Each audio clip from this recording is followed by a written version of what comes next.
Postorili smo marsikaj, seveda pa je potrebno postoriti še marsikaj.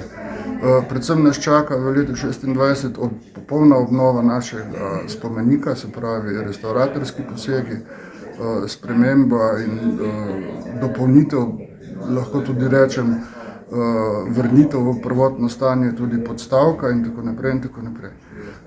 Celoten poseg ni bil drag, bil je tam nekaj malo več kot 130.000 evrov vreden in za ta denar smo dobili kar zelo veliko, če že drugega ne.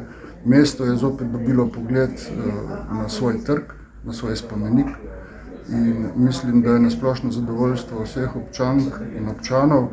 Zdaj je tu nastal en nov prostor, kjer se bomo tudi družili, kjer bomo lahko počivali, razmišljali, tako da smo dobili sredi mesta eno novo, urejeno, urbano parkovno področje. V letu 2026 bomo opravili še en krog teh pogajanj, da vidimo, če najdemo ene skupne točke, a bo prišlo do prodaje, ali bo ostalo tako, kot je, ali bomo zamenjali nekatere prostore, ali bomo zagotovili nekakšne druge stvari.